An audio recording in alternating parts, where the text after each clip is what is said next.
That CPD show.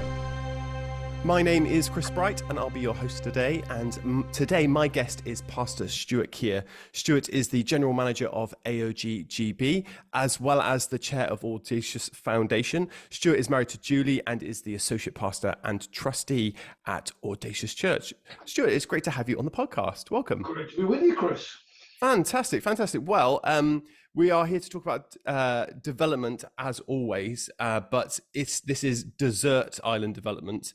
It's not a desert island, it's a desert island. So that's my kind of island. It's the best kind of island, I think we can all agree. So should we talk about what is your favorite dessert? What would be the dessert that you pick? So, cards on the table. I'm a savouries man. So if we're going out and someone goes, let's do 2 courses, I'm starter and main every time, without a shadow of a doubt. I'm not even going to look at desserts at that point. But if we're doing the whole 9 yards, there's only one option for me: cheese board. A cheese board. I'm going for the cheese board. It's a great choice, a cheese board. And in fact, I was at a friend's house the other day, and I had dessert, and after dessert, then came out the cheese. And it's just a great way to finish. So run me through a few of your favorite cheeses. What's your what would you go for? Now, this is the challenge of a cheese board, because you can get the danger that it's a weak cheese board. There's too much goat's cheese. I don't mind a tiny sliver, but I think fundamentally goat's cheese should just be a little tiny side, a little bit. I want to see something with a nice blue cheese that's just got a richness, a Roquefort, a Stilton, something like that. And then you want some soft cheeses in there as well. You want a brie, you want a camembert, you want something that complements it. And then probably you want something in that sort of hard cheese range. You want a Lancashire, a little bit, a crumbly Lancashire or a Cheshire sat in there, or a red Leicester.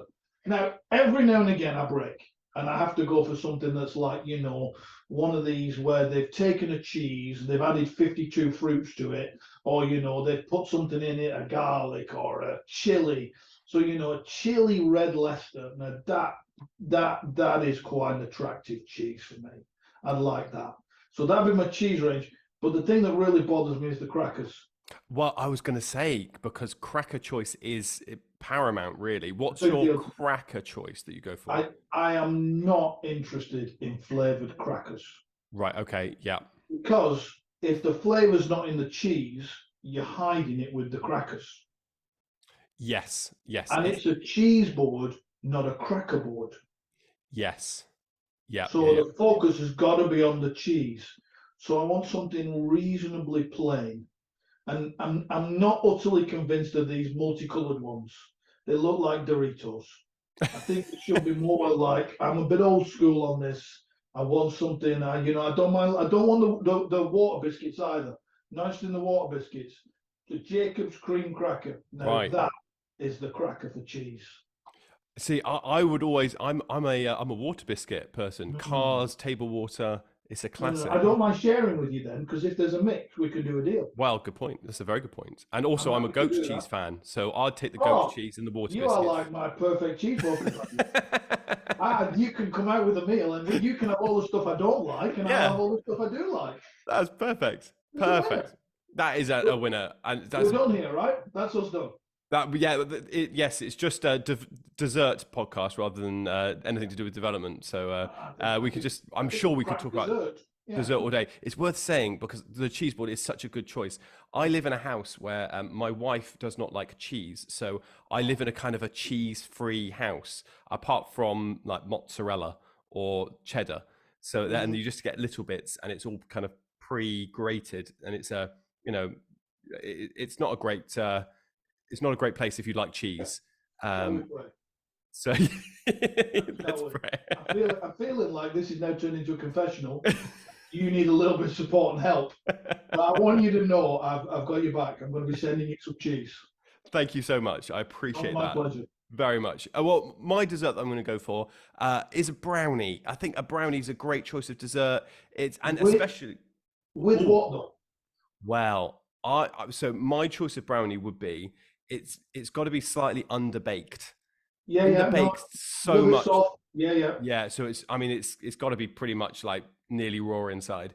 And I would go with cream. I think I like cream with it, and I've just always been a good fan of cream. Yeah, that would be my choice. I think brownie and cream. So, but it's Yeah, got to I think be. You can't. it's safe, isn't it? It is safe. It is And safe. the cream means even if it's overcooked, you can at least moisten the thing. Yes, the aim is undercooked, and so undercooked that you have to eat it with a spoon. Yes. That's the aim, because for me I it's think, a dessert rather than a cake. yeah, I think I will go clotted cream though. Oh, that is a great choice. Yeah, clotted cream. Yeah, very very good. Okay, right. Let's move on. I worry we're going to talk about desserts for the whole podcast, which we could do, We could but do. we will not. We will No, resist let's try. the urge, and we'll talk about development. And Yes. you got 3 resources with you today, and we're going to talk about each one in turn. So, why don't you introduce your first resource to us? Okay. Firstly, I have none of them physically because they're all on a Kindle, and other readers are available, right? So there's no physicality to these particular, for me, 3 books. And I want to talk about these 3 because they've been really helpful, really over the last few years. So none of them are the book that really shaped a piece of thinking once upon a time. They've been much more recent. And the 3 books are A Strange New World by a guy called Carl Trueman, Long Obedience in the Same Direction by Eugene Peterson, and then Sabbath as Resistance by Walter Brueggemann. And they're all books that I either stumbled over or someone recommended to me. And I'm all for stumbling over a book because I think there's something interesting about finding something yourself, not just having a recommendation, although that can go wrong on you as well. Yes, I have stumbled across books before, and they have just been excellent books. So sometimes when you think, "Oh, I'll just go for that," and it actually works out to be a great choice. Should we dive into Strange New World by Yes. Carl Newman? Tell me what's the book about? What's the premise? What's the idea? The idea is Truman's trying to help us understand. The original book he wrote was a high end theological book that, and everyone came to him and went, "This is so brilliant, but you've got to write it for everybody else." And Strange New World is the book for everybody else who wouldn't have a PhD in theology to start with. And really, what it does is it takes us on a journey of why has our society ended up in the space where Christianity is on the margins.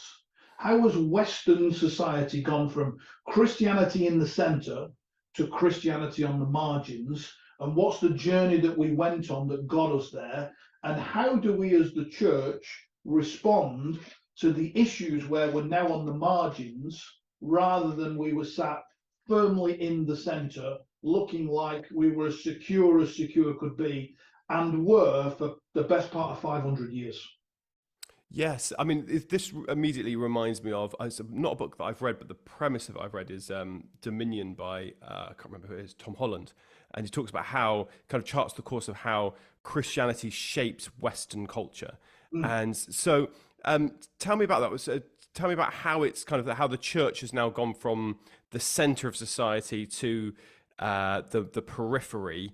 How does it chart that course, and how does it look to try and bring us back to the center of that again? Well, the course is a long course, and is the predominant part of the book, and for me to try and capture it in a minute or two would do an utter disservice to the journey.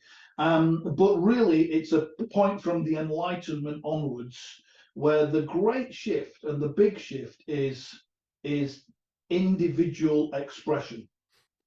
So we've gone from a point where pleasure was something that was reserved for the very, very high class. They were the only people who ever had a time for anything that was about personal pleasure or personal expression. Nobody in those Enlightenment days had the capacity, the time, the finance to do that. Whereas we live now in a world that is oriented around me, myself, and I. How do I orientate my life around me? And if it doesn't fit in with me, then my individual expression says that's wrong. And instead of saying this is what society says is right and wrong, which was based on that biblical foundation of what the Western thinking is based on, suddenly it's saying, I think this is wrong, and because I think it's wrong for me. But we've tipped to a point now where it's not just wrong for me, it's wrong for you to disagree with me about what's wrong for me. And I think that's the great challenge. Whereas previously, our social imaginary was built around the Bible. It was built around the sense of family that's found in the Bible, of society, of culture and context, of rights and wrongs. Now it's built around what do I feel? And that individual creativity sets, this is meaning to me. And so we've been on journeys with words where they've changed their meaning. And they've changed their meaning because somebody redefined a word. And they've owned the word and taken the word as theirs. And personal satisfaction has become the top draw. So if we were to take my granddad, who worked, he worked in a factory for most of his life, and nobody ever said to him, are you satisfied with your job? What he did wasn't the driver for him, it was getting paid. So that sense of job satisfaction, are you satisfied, with your wealth? And he would probably have said, well, this is what I earn and this is what I have. Whereas now we live in a world that says, if you're not satisfied, change everything. And then what that started to hit for us as followers of Jesus is the unchangeable things that scripturally say these are fixed. But society says, no. If I'm not satisfied, I'm going to change that. And that's the drive of the book, is helping us to understand. That's why our Western world that we're living in now is becoming difficult for us. And we as followers of Jesus are living on the edge of social acceptability instead of the center of social acceptability. And he makes some brilliant arguments on the role of the church, that we have to embrace our otherness, that those parts of church that sometimes we're a little bit embarrassed about, actually they're the other that makes people see it's different. So some of the things that we did that were attractional in the 80s and 90s for church, actually all we did was compete. And with less money and less technology, we competed. When actually it is the other. We're a part of a kingdom, and we'll believe this. We're a part of a kingdom that is not of this world. So the not being of is a key component of being in. And how do we make that not being of such a relevant thing for people? People should look at our churches and go, I don't quite get it all, but I'm encountering something here and I need to work it out. So he argues that our worship and that our sense of community, that our love for one another and the radicalness of that has got to be at that point, and our love for those who disagree with us, because that feels like that's going in society. And this is challenging that. How do we approach that? Yeah, I think the the social media generation has definitely promoted that sense of you make your own rules, you define your own right and wrong. It's about your identity as the most important thing, and I think that it does put the church more and more at odds with prevailing culture, just because of how that shift has occurred. Absolutely. Even though they, what culture doesn't understand is that the grounding for many of the things, like all those things, that the grounding of that was from Christianity, and they don't understand the landscape that they walk on in that sense. And so I think it's interesting to we're in this book that talks about reclaiming the kind of the otherness of the church. I mean, that sounds absolutely fascinating. How would that work for a minister that's listening to this, that's thinking, okay, how can I embrace some of the otherness in church, because actually maybe they want to remain truthful to scripture, but and also how would that work out kind of practically in that sense? I think it's a conversation that certainly we've been having at Assemblies of God for a while, which is around why do we see more of the supernatural in the life of our churches? So I think we have got to gear ourselves and present ourselves as people who believe in the supernatural, that God doesn't fit into logic, he doesn't fit into reason, and that we're pushing for miracle moments and miracles where you see something of divine healing, or the word of knowledge, the prophetic, and that we're not trying to excuse any of these things, and we're trying to find ways to do it that the way isn't offensive. If it's offensive, it's got to be offensive because it's connected to the cross.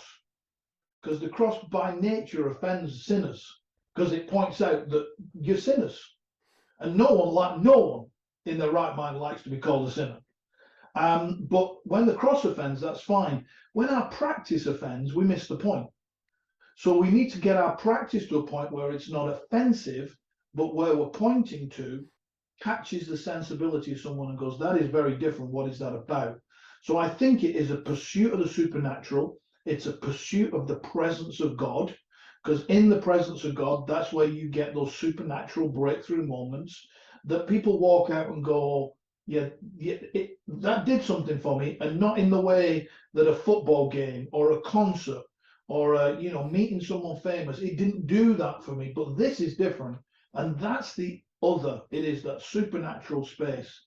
So it's realizing we're bringing everything to him in prayer, and the openness and the vulnerability that goes with that, I think, is a big part of us shaping it, that we worship without that sense of embarrassment that you brought a friend to church and, oh no, we're doing this song or that, or look at how these people are responding. Actually, be comfortable. That is all part of the otherness of the kingdom that people need to see in order to recognize that this isn't the same, because it's not.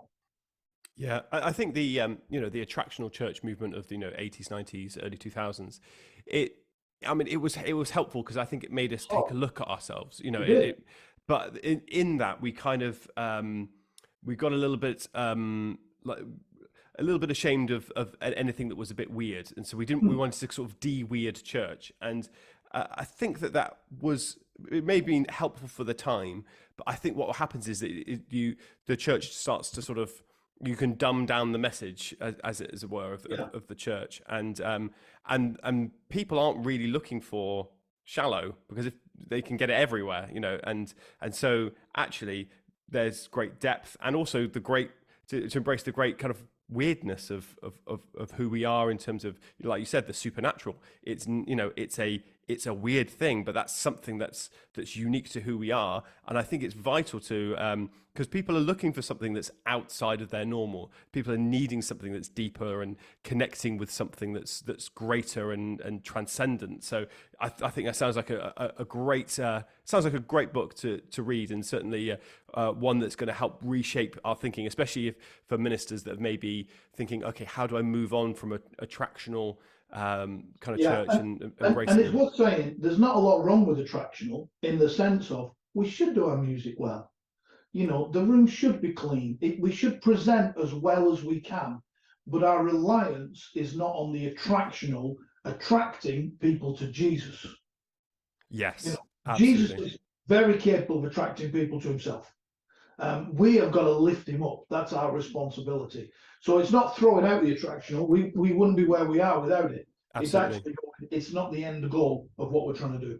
Yeah, absolutely agree with that. I think that's a really good reminder for anyone listening to this. All right, let's move on. Mhm. We've done Strange New World by Carl Newman.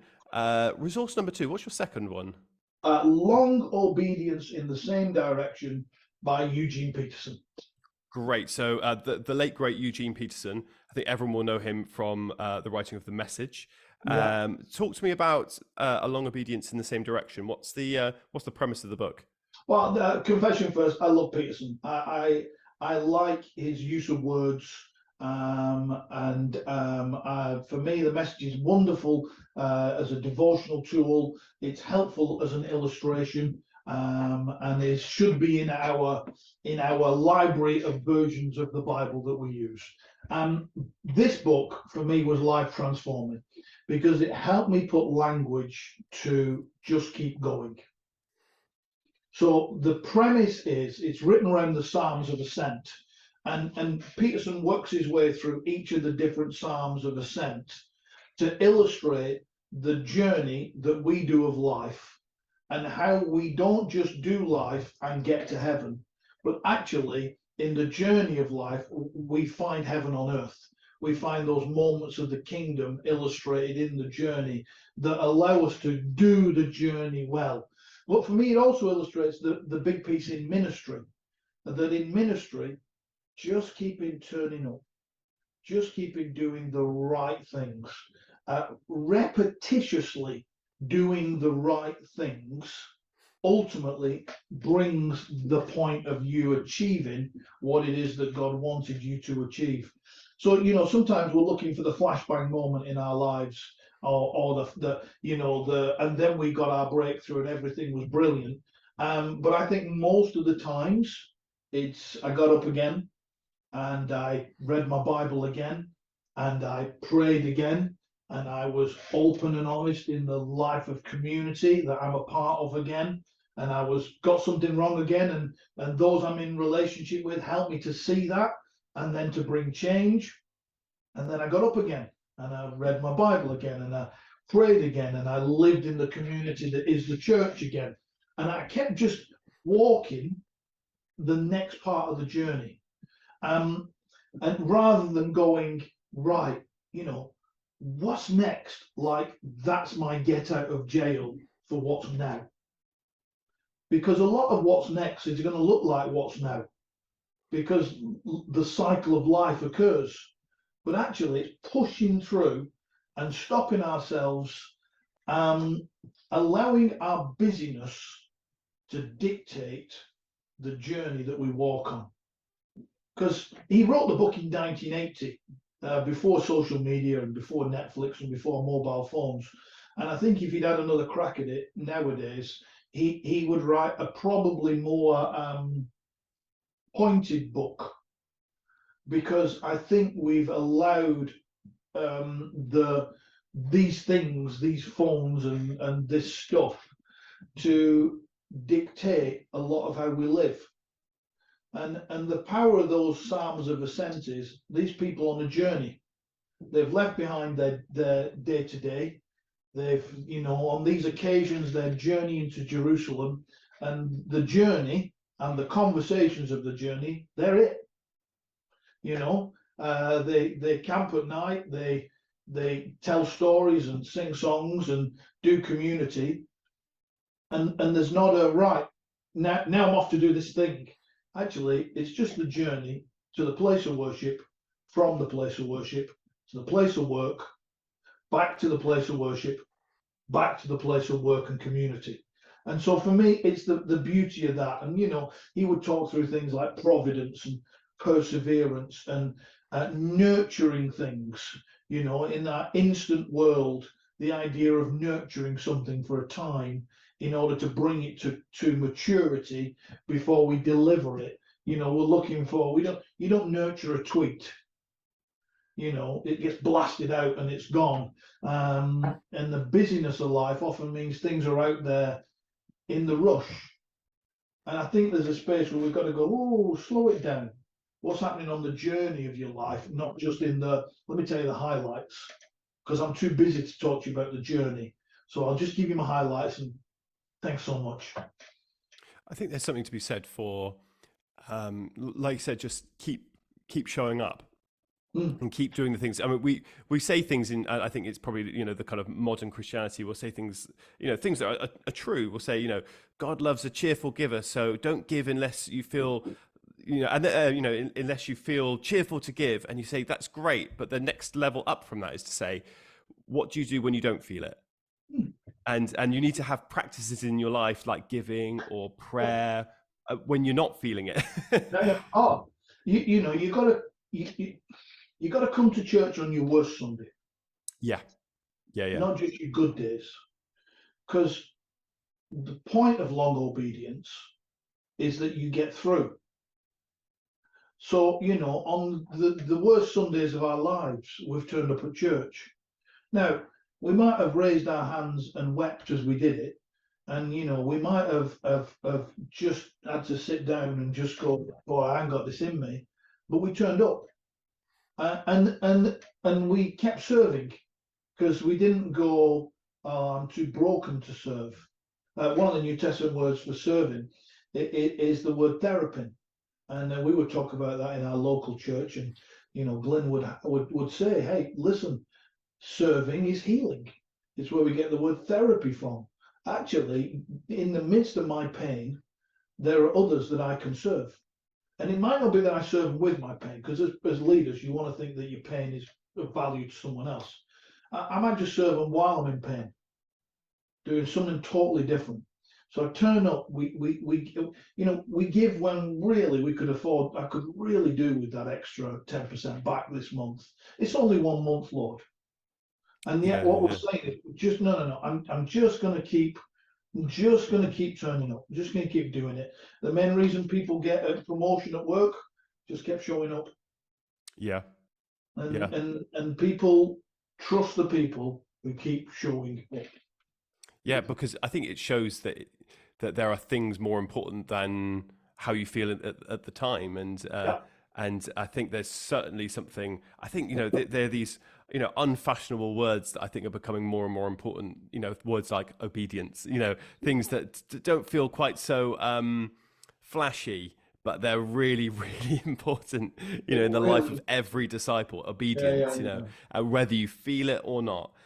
Just keeping going, like you said, keep giving, you keep serving, you keep with your, private devotions, those things that because it's those things that see you through. Those kind of times when when you're not feeling it, and like you said, it's those things that, like with the promotion, it's when you carry it on a long time, you actually look back and realize just how much it's impacted you and who it's made you become, really, as well. So fascinating. I think that sounds like a great book, and obviously you said written in 1980, so not a recent book, but still probably a timeless one, it seems like.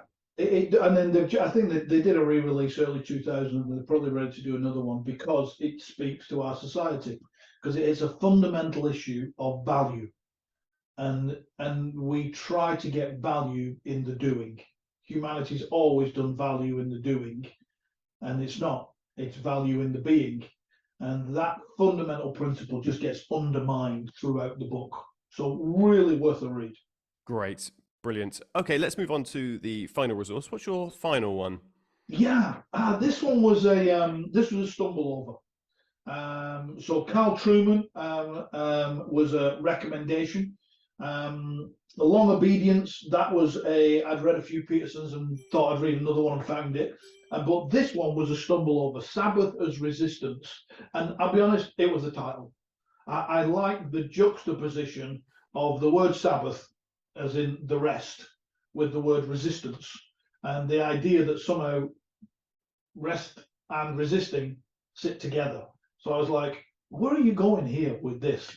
So brilliant book. Brueggemann, one of the world's leading theologians, especially in the Old Testament, and always worth a read.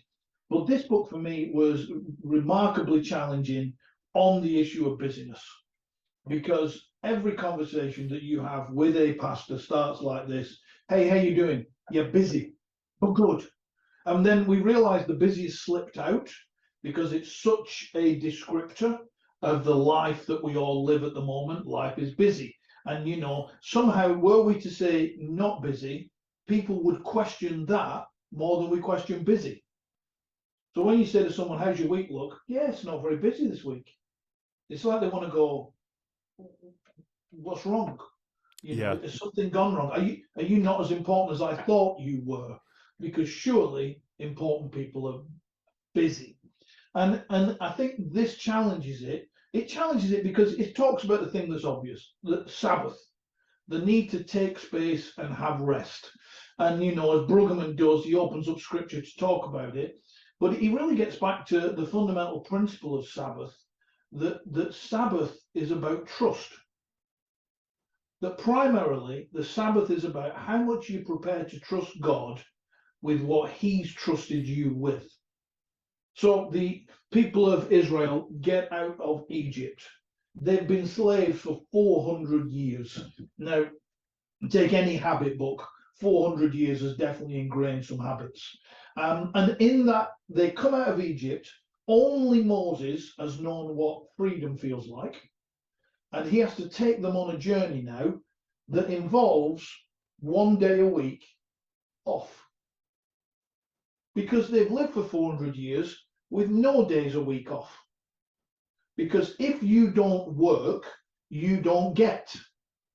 And they lived in a hierarchy where everything from slave went up through the chain to Pharaoh.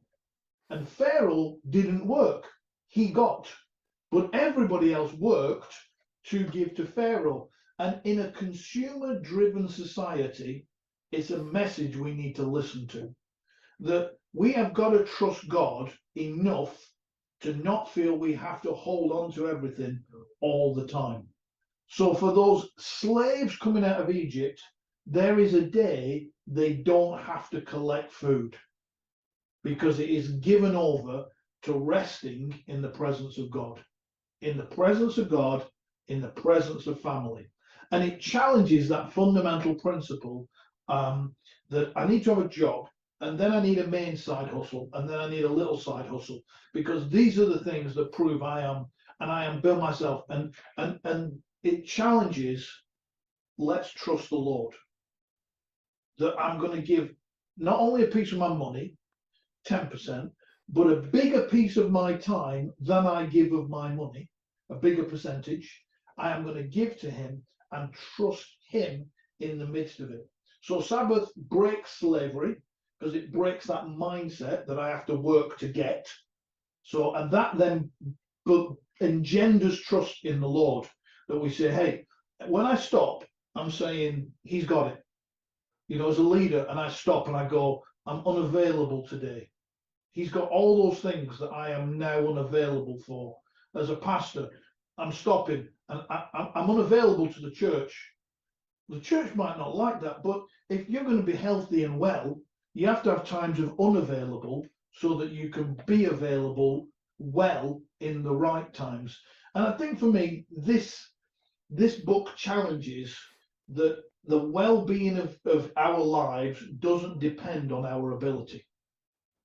It forces us to go, the well-being of my life depends on the Lord. And I am going to trust him by, okay, I'm not working on this now. I am leaving it. And I think the other thing that it says, it talks a lot about our value of people. Because as they outwork the Sabbath, you know, they'd been slaves, but when they had servants and animals and people from other nationalities, when they had those people in and around them, everybody got a Sabbath. So everybody rested. That meant everyone's worth was the same, everyone's values are the same, everyone's access to God is the same, and everyone's need for rest is the same. So it challenges some massive fundamentals. I really enjoyed that book. I've always wondered, actually, because when I read the Old Testament, I always wonder, why didn't their enemies attack them on the Sabbath? Because and it's that sense of trust, isn't it? You know, they weren't just, you know, there, and they weren't working. They had to trust. How does Sabbath look like? What does Sabbath look like for you? What practically? How does that work? How do you create a sense of Sabbath? How does it look practically in terms of your diary and things like that? Yeah, so for me, I'm blocking out time, and I have to actively get ahead of my diary and go, these are the times when I am unavailable. And so a little bit of again, it's long obedience, there's a repetition to it. So, you know, there's a day that I'm looking at, that is my day, that's the day that's clear. I'm making sure that nothing's going in that could hijack it. And on those occasions where something outside of my control, because that happens to us all, you know, something gets put in that you go, that I should be off. Well, it's just not possible. I then find the time elsewhere to get that back. It's not toil. It's just me realizing that time is valuable because of what it gives back to me. And then I think you've got to find the things, especially when you lead church and, you know, somebody says, listen, you know, your Sunday's your Sabbath. Not if you're leading church, it's not. There's no question, you know this, Chris. That's an energy sapping day. You may enjoy it, You may love it, but at the end of it, you're ready for a break. So for me, it's not about what I do. There are certain things that I do want to do. I want to get outside. So I want to get outside, whether that's outside in the garden, doing that kind of thing, or it's outside getting out into the countryside. So I want to get outside. I want to hang out with my wife, and just be together and talk and catch up, and all the things that go with that, and probably want to eat a nice meal. Something that we're either going to go out, or we're going to cook, and we're going to do that, and then I want to do some exercise. That's what I want to do, and then I might read a bit, and it might even be thinking reading, or it might not. Yeah, and I think for any minister listening to this, it's we've got to dispel the myth that it's impossible for you to do It's it. not. It's got to be possible, hasn't it? And it gets really challenging when you're bivocational. Like, that does get really challenging. And for me, in your introduction, I thought to myself, that sounds like a lot of hats that I'm wearing. GM of AOG, Audacious Foundation, Audacious Church. In fairness, the foundation takes very little of my time. We've got a brilliant team who do massive amounts of it. But my Sunday is in church, and I work for Assemblies of God full time. I don't work for church, I work for Assemblies of God. And I have to manage my time in conversation with, the people that I work for, in order to create those spaces for me.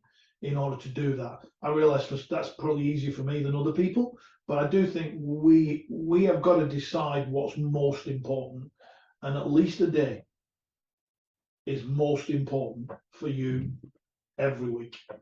Yeah, and the seventh day is our first day, and so that means that it's always was the first day of the week, and so we rest as a first importance, and even in Jewish culture, the day starts at 6 p.m.